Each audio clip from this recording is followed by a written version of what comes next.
At my son's charity fundraiser in downtown Toronto, in front of 60 Bay Street executives and their partners, he picked up his mother's carved cedar box from the silent auction display table and handed it to a young volunteer. "Add this to the live items," he said. "Starting bid, $50. My 8-year-old granddaughter was standing right beside me. She looked up at him. "Daddy, that's Grandma's box." He didn't look down at her. He was already turning toward a group of men in suits, his smile shifting into whatever it needed to be. "Everything has a value, Clara," he said over his shoulder. "Grandma would want her things to do some good." I said nothing. I walked over to the volunteer, a university student with a clipboard and kind eyes, and I said quietly, "I'm sorry. There's been a mix-up. That belongs to my granddaughter." I took the box and carried it back through the room, past the canapes and the open bar, and the carefully framed sponsorship banners. Clara slipped her hand into mine. I looked at my son once. He was laughing at something across the room. He didn't look back. "My name is Martin Vickers. I'm 67 years old. I spent 31 years teaching woodshop at a high school in Peterborough, Ontario, and I am not by nature a man who causes scenes. Joan always said that was both my greatest virtue and my worst flaw. Joan, my wife of 43 years. She passed away 16 months ago from ovarian cancer, and the absence of her is something I carry the way you carry a stone in your shoe. Always there, adjusting everything about the way you walk." I drove back to Peterborough that night with the cedar box on the passenger seat and Clara asleep in the back, because my son had asked me to take her for the weekend while he and Stephanie attended a conference in Ottawa. He hadn't mentioned Stephanie was coming when he'd originally asked. I'd found out 2 days before. It didn't surprise me. Hello, and welcome to today's story. If this kind of content means something to you, please take a moment to hit the like button and subscribe to the channel. Tell us in the comments where you're watching from tonight. And before we go further, this story contains fictionalized elements crafted to illuminate something real. Any resemblance to specific people or places is unintentional. But the truth about love, legacy, and what families do to one another when they forget what matters, that part is as real as anything I know. The cedar box sat on my kitchen table for 3 days. Joan had made me promise near the end to give it to Clara when she was old enough to understand what was inside. Not to Cole, not to put it in the house, not to auction it for charity. To Clara. "She'll know what to do with it," Joan had said. Her voice by then was very quiet, and I had leaned close to hear. "And Martin, don't let Cole decide what it's worth." I thought she was talking about sentimental value. I should have known better. Joan was the most practical person I ever met. On the 3rd evening, I sat at the table with a mug of tea and looked at the box. It was cedar, hand-carved, about the size of a shoebox. Joan's father had made it for her when she was a girl. The lid had a simple tulip pattern cut into it, the kind of careful work that takes patience. I'd held this box 100 times over 43 years. I knew the weight of it. Sitting there in my kitchen, I realized it was heavier than it should be. Not dramatically. Not enough that a person would notice unless they'd spent their life noticing the weight of wood. But I had spent 31 years teaching students the difference between what a piece of timber tells you and what it hides. The next morning, I drove the box to Claude Marchand's shop on George Street. Claude and I had known each other for 30 years. We'd met at an estate sale in Lakefield, 2 men hunting for different things, and somehow ended up friends. He was 70 years old, French-Canadian, had trained as a cabinet maker in Montreal before coming to Peterborough, and his hands knew wood the way a doctor knows a heartbeat. His shop smelled like linseed oil and old things, and I had always found it calming. I told him what had happened at the Gala. His expression didn't change much. He set down the drawer pull he'd been polishing and looked at the box the way he looked at everything, slowly, without hurry. He examined it for a long time. He ran his fingers along the grain, tipped it, pressed gently at the base. Then he reached for a thin wooden skewer from his work jar and probed along the interior edge of the bottom panel. There was a soft, precise click, like a lock releasing, and the entire base lifted free on a small wooden hinge no bigger than your thumbnail. Inside the false bottom was a padded insert of faded green felt. Resting on it were 2 items in sealed plastic document sleeves, the kind you get at a legal office. The first was a land title, registered in the name of Clara Ann Vickers, held in trust by Martin James Vickers, trustee. A 1.8-acre waterfront lot on Catchwanuka Lake, Trent Lakes Township, Peterborough County. The purchase date was March of 2 years ago. The registered owner's signature was Joan Mary Vickers. The second document was a trust declaration, notarized, establishing the property as an irrevocable trust for Clara's benefit until she reached 25. The trustee, me, had authority to maintain the land and act in Clara's interest. Cole was not mentioned anywhere. Claude set the documents on his workbench under his work lamp. His voice, when he finally spoke, was very quiet. "Martin, do you know what lakefront property in the Kawarthas is selling for right now?"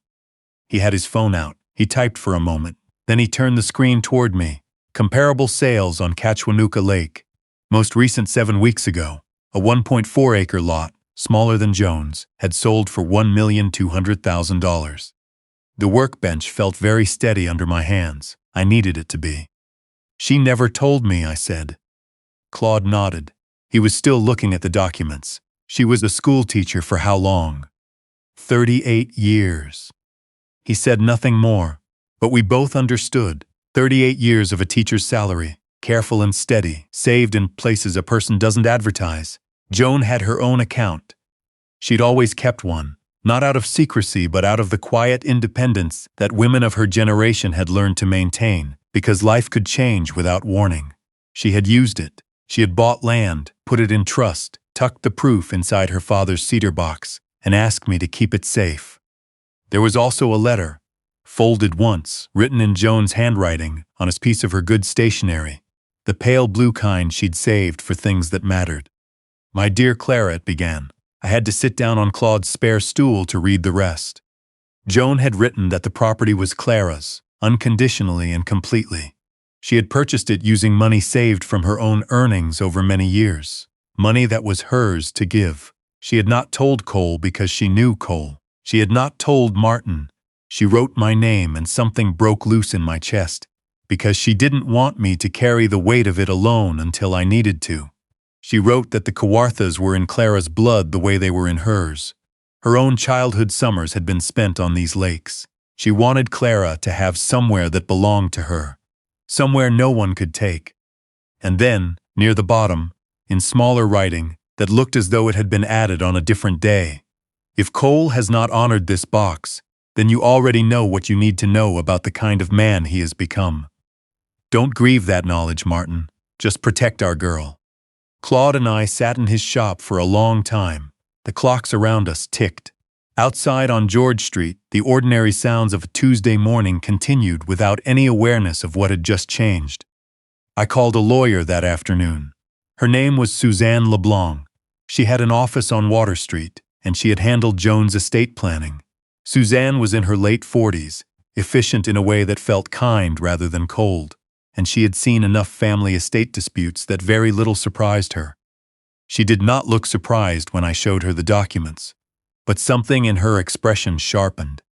"Martin," she said, after studying the land title for several minutes, "I need to tell you something. 6 weeks ago, Cole contacted my office. He was inquiring about the process for applying for a capacity assessment, the legal mechanism for having a person declared mentally incapable of managing their own affairs." She paused. "He didn't know I was your lawyer as well as Joan's, but the inquiry was detailed enough that I made a note of it. If Cole pursued it and succeeded, he could be appointed as your substitute decision-maker. He would have authority over your finances, your property decisions, and over any trusts for which you currently serve as trustee. Clara's trust, Joan's land. He'd have control of the property," I said.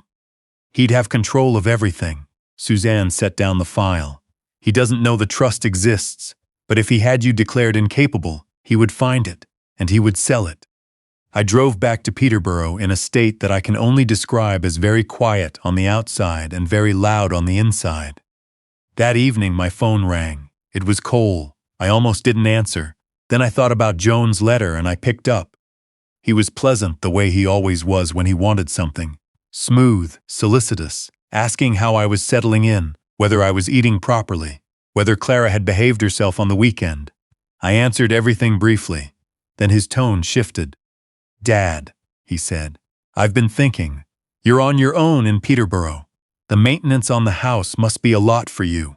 I've been looking at some excellent retirement communities opening up in the Barrie area. Nice facilities, close enough that I could visit more. I'm 67, Cole. I run 5 kilometers 3 times a week. It's not about fitness. It's about what's sustainable long-term. A pause. Stephanie and I are concerned. At the gala, that business with Mom's box, the volunteer said you seemed agitated. I had not been agitated. I had been calm and quiet, and I had simply taken back what belonged to us. But I understood now why he was framing it this way. I want to ask you something, I said. When your mother was in her last 3 months, when we needed the hospital bed at home and the palliative care medications and the home support workers, I asked you to help with the costs. You told me you were in a cash flow situation, that you'd help when things freed up. I paused. I ended up withdrawing from my RRSP early to cover it. Your mother sold her pearl earrings, the ones from your grandmother, to cover the last month of home support. She didn't tell me until after. She didn't want me to feel bad. The silence on the line was different now. You weren't in a cash flow situation, I said. Suzanne tells me you purchased a second property in Collingwood 11 months ago. Joint ownership with Stephanie. Cash purchase. He said nothing. Your mother sold her pearls, I said, while you were arranging a cash purchase in cottage country. She died thinking you simply didn't have it. His voice, when it came, was controlled and precise. Whatever Suzanne LeBlanc told you is a breach of professional confidence. I'll be speaking to the Law Society. Then quieter. Dad, I am trying to handle this carefully, for your sake and for Clara's. But if you're going to be difficult, I'll have no choice but to pursue the formal route. I have witnesses who will tell a capacity assessor that your behavior has been erratic since Mom died. Grief and cognitive decline look the same on paper. I had a full assessment done at Peterborough Regional last week, I said. At Suzanne's recommendation, the results were excellent. I have the report. Good night, Cole, I said and hung up. The following week was the kind of week that uses up a year's worth of energy. Suzanne filed a formal notice of trust with the land registry, protecting Joan's property for Clara. She engaged a private investigator named Reed, quiet man, thorough former RCMP. He spent 5 days finding things. What Reed found was that Cole's Collingwood property was now listed for sale, that a significant portion of Cole's personal investments had been moved into an account in Stephanie's name, that Cole had contacted a family lawyer in Vancouver about establishing residency there, that he had spoken twice with a physician who specialized in capacity assessments, a doctor whose name appeared in 3 other disputed cases. Reed also found Clara's school records.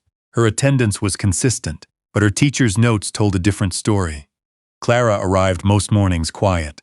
She often asked permission before doing ordinary things, taking a snack from her own bag, using the washroom. Her teacher had written, in the fall term, Clara seems to need frequent reassurance that she has not done something wrong. She apologizes often and without apparent cause. I read that note and had to set it down. Reed had security footage from Cole's building lobby. 3 weeks earlier, Cole had come home while Clara was finishing homework at the kitchen table. Cole had seen the grade on her spelling test. 91%. The audio was clear. 91 isn't 95, Clara. If you can get 91, you can get 100. I don't understand why you settle. Clara had said she was sorry. Cole had said, don't be sorry, be better. Then he had poured himself a drink and gone to his study. Clara had sat at the kitchen table for another 40 minutes, alone, doing extra spelling practice that hadn't been assigned.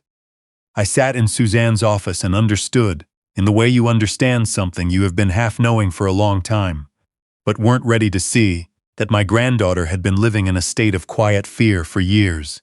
Not dramatic fear, the ordinary grinding kind, the kind that teaches a child that love is conditional and silence is safer than asking. Joan had known. Joan had seen it the way she saw everything, clearly, without flinching, and long before I did. The dinner happened on a Thursday evening, Reed's idea. Cole had called me, asking me to come to Toronto to discuss the situation calmly over a meal. Suzanne advised me to go. Reed wired me, a small digital recorder, transmitting to his laptop in a car parked on the street below Cole's building. I drove to Toronto. The condo was in Liberty Village, Glass and exposed concrete, the kind of building that tells you immediately what it considers important. Cole was in a good suit. The table was set for 3. Stephanie was there, composed and watchful, refilling glasses before they needed it. Clara sat beside me and put her hand on my arm when she thought no one was looking. Cole was in a generous mood. He talked about a new deal he was closing. He talked about private school options for Clara in Vancouver. He talked about the transition being good for everyone. He spoke about me with practiced tenderness that sounded, from the outside, like a concerned son, and sounded from the inside, like a man explaining how he intended to proceed once the obstacles were removed. I waited until dessert. "Cole," I said, "I want to talk about your mother's cedar box." He set down his fork. "There was a false bottom," I said. I said it without drama, the way I would have told a student that the joint they'd cut was off by 3 millimeters. Just a fact. Claude Marchand found it. He's been restoring antique furniture for 40 years. The table went very quiet. Stephanie looked at Cole. Cole looked at me. "Inside was a land title," I said. "Catchanooka Lake, 1.8 acres, waterfront. Purchased by your mother 2 years ago and placed in an irrevocable trust for Clara. She used her own savings, money she earned and set aside over decades. The trust names me as trustee. It names you nowhere." Cole's voice was very controlled. "That property is part of Mom's estate and should have been disclosed during." "It's not part of the estate," I said. "It was conveyed directly into trust before your mother died. Suzanne has filed the notice. The land registry has it. It's done." I folded my hands on the table. "The lot is assessed at approximately $1.4 million. Your daughter is already its owner. She just doesn't know yet." Something went out of Cole's face. Not anger, more like a calculation changing.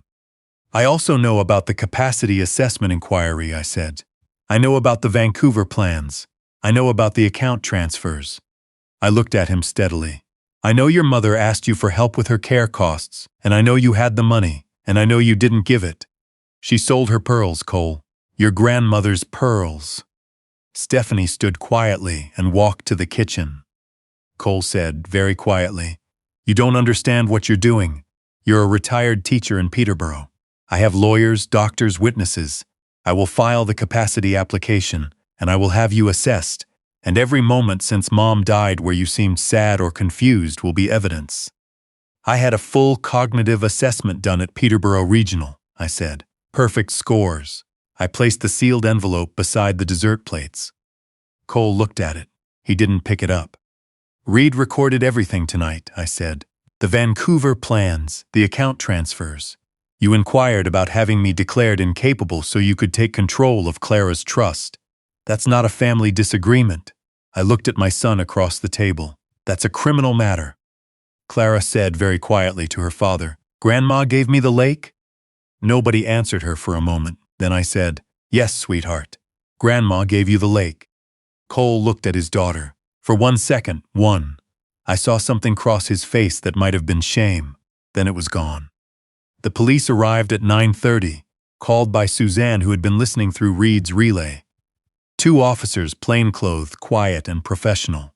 Cole was taken in for questioning related to fraudulent misrepresentation of estate assets and breach of fiduciary duty. He walked out in his good suit with his jaw set, and he did not look back at Clara. Clara stood at the window and watched the car pull away. "Grandpa," she said, "is Daddy coming back tonight?" "Not tonight," I said. "Come on, I'll take you to get a hot chocolate." Family court was 3 weeks later. Suzanne was thorough and left very little room for Cole's lawyer to work with. The cognitive assessment, the trust documents, the school records, the lobby footage, Reed's findings about the Vancouver plans and the account transfers. It was a portrait of a man who had been quietly arranging things for a long time, with his daughter somewhere in the calculations, but never quite at the center of them. The judge awarded temporary guardianship of Clara to me, pending the full custody hearing. Conditions: weekly check-ins with child welfare, a caseworker, regular school monitoring. Clara would stay in Peterborough. Outside the courthouse, the October air smelled like leaves and cold pavement, and the particular quality of Ontario autumn that always made me think of Joan. Clara held my hand with both of hers, the way she had when she was very small. Grandpa, she said, do we go home now? We go home now, I said. That was 7 months ago. Clara is 9 now. She is in grade 4 at a school 5 minutes from my house, and her teacher sends me notes about how much she loves the class science project on local wetland ecosystems. She asked me, on the 3rd week she was living with me, if it was all right if she brought home a library book without asking first. I told her she could bring home as many books as she liked, any time she liked, and that she never needed to ask. She looked at me for a long moment as if checking whether I meant it. Then she went and got her library card from her backpack and put it on the kitchen counter where she could see it. It's still there. She leaves it out on purpose, I think. A reminder that she is allowed to use it. We see a counselor every Tuesday, a quiet, patient man who works with children who have been through difficult things.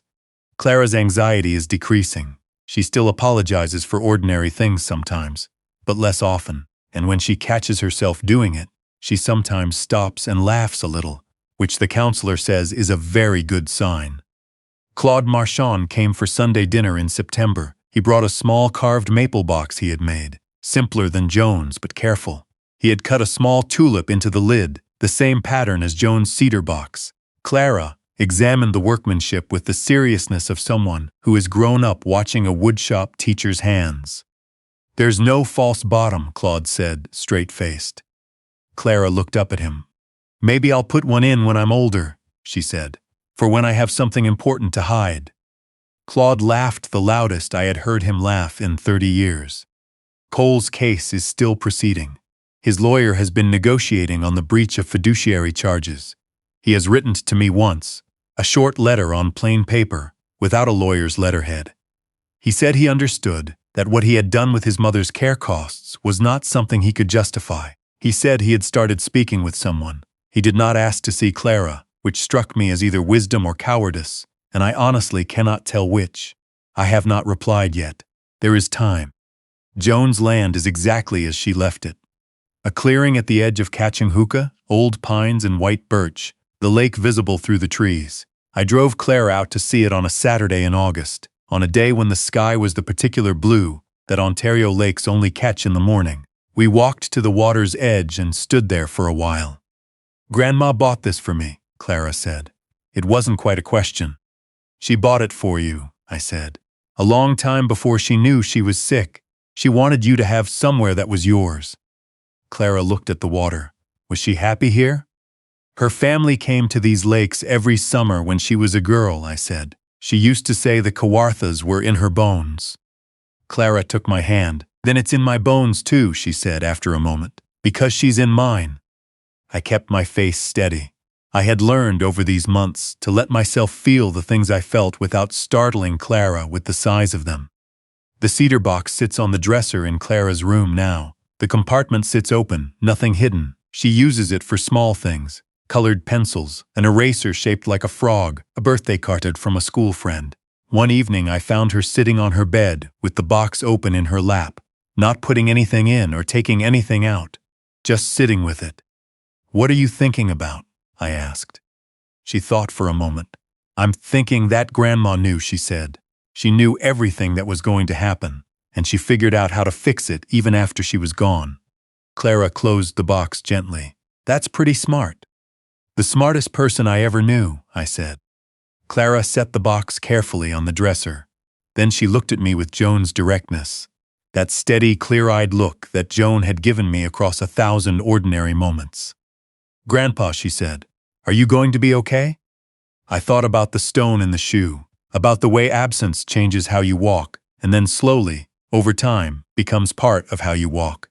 About the cedar box and the false bottom and the letter written on pale blue stationery for a little girl Joan would never see grow up. About a woman who had spent 38 years of early mornings and report cards and parent meetings quite saving enough to give her granddaughter a piece of the lake she had loved since childhood, and who had hidden it carefully enough that no one could take it away. Yes, I said, I think so. Clara nodded, satisfied. Good, she said, because I'm going to need someone to teach me how to put a false bottom in a box. I laughed, and for the first time in a long time, the laugh came from somewhere uncomplicated. Joan had been the most practical person I ever knew. She had built a floor for Clara to stand on, hidden inside an ordinary box, inside an ordinary life, waiting for the moment it would be needed. I didn't need to understand every move she'd made. I just needed to do what she'd asked. Keep it safe. Bring her home. And every morning when Clara puts her library card back on the counter and goes off to school without asking anyone's permission, I know that I did.